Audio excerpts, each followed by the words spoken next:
another very exciting episode of NestGen Xpress Season 3. We are recording this live from AOSI Exponential at San Diego.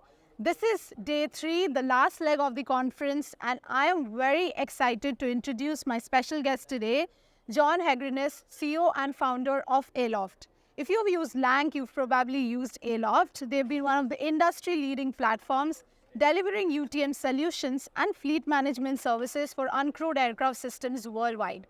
Hello, Jon. Welcome to the show. Thanks for having me. Exciting. So how has the event been for you? It's been pretty crazy. It's just a ton of meetings, a lot of interesting partners and customers. So it's always good when people come together. Right. So Aloft's LinkedIn page, Jon, has been buzzing up with all sorts of exciting updates. Let's delve into them, starting with your recent partnership announcement with Terradrone Corporation. Can you give us some insights into the collaboration and what that entails? So it's a collaboration with Terradrone, which it's focused in Japan for UTM services, Unifly, which has stuff going on in Europe, and then Aloft here in the US. And so the thought is, one, how can we come together and start to standardize kind of across the globe some of these UTM services and what those look like? And then two, most importantly, how do we incorporate this not only into drones, but also AAM? And I think that's the opportunity where, on one hand, I think AM companies are not at all focused on UTM, right? They're going to have a pilot who's going to be on the radio talking to another pilot. So it's not something that they're immediately planning for, but it's something that we hope they can lean into in terms of how do you provide cooperative traffic and just move us forward to that place where we have scale and interoperability and communications across a bunch of different vehicles. All right. So Terradrone also has significant stake in Unifly, which is another UTM provider. So is this a moving towards more of standardization and cross-sharing information across different UTM platforms? I think as we all come from different parts of the world, It's kind of that opportunity to say, all right, where are there common elements that we can build towards? Where are there differences between the US and EASA, perhaps? Right. So I think that's our intent. That makes a lot of sense. So another news is that Aloft has integrated with Skydio to incorporate live UTM telemetry. Similarly, you've recently announced partnership with Anzu Robotics. So what does these integrations bring in? How do they help drone operators? Yeah, I think one, it highlights that Aloft is drone agnostic. We want to work with whatever our customers are flying. We have a lot of customers that use Skydio for different industries. And going back to the UTM services, part of that is, all right, I'm flying, let me put that on the map. How can we see live telemetry as it's happening so that as we layer on ADS-B or some of our other map elements, you can now see in real time those Skydio operations. So it's a big step forward for a lot of our customers that maybe have Skydio as their entire fleet or just part of their fleet. Now that starts to come together. Got it. You did mention Aloft being drone agnostic, so I'll just try to play a devil's advocate here. So with so many organizations that are providing UTMs, how does Aloft differentiate from the rest?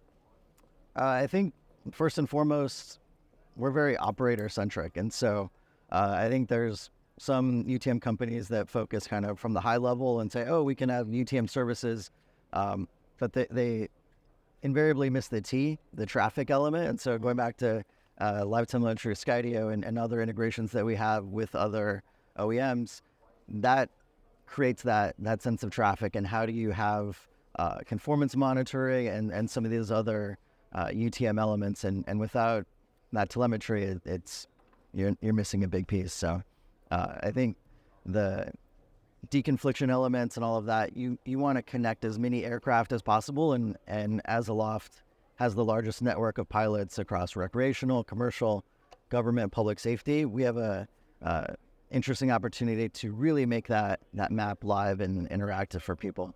Got it. I think operator-centric is the keyword, key takeaway here. Another thing that Aloft recently announced involved the integration of automated special government interest waivers, the SGI waivers, into the Aloft air control platform. So what does that mean? I think we are just constantly talking to our customers. Like that's what defines our roadmap. And this was something that kept coming up and over again, largely from public safety, but there are a lot of other industries, whether it's media, even insurance sometimes, that need to fly when there's a flight restriction.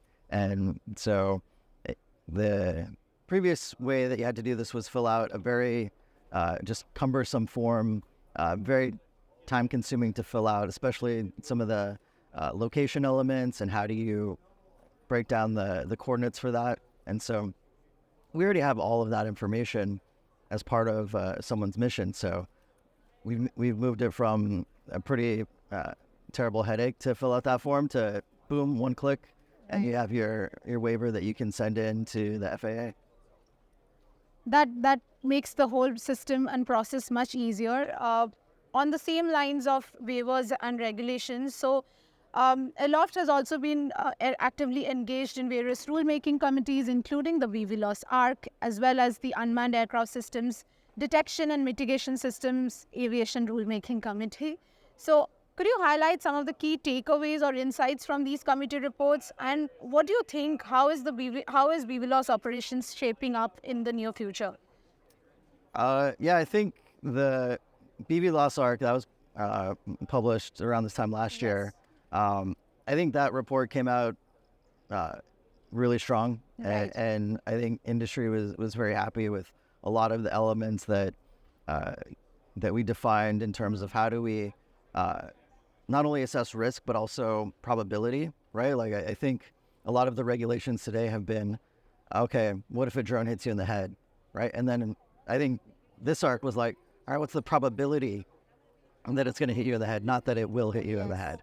And I think a lot of that goes to shielding and some of the other aspects in the recommendation. So I know we're all on pins and needles, waiting for the rule. For Part 108 to be, to take in action. So definitely. All right. So how, the question is, how do you see this shaping up for drone operations or automated drone operations in the near future? Is it going to really open up, or do you think we still have a few years to go before it really kicks off?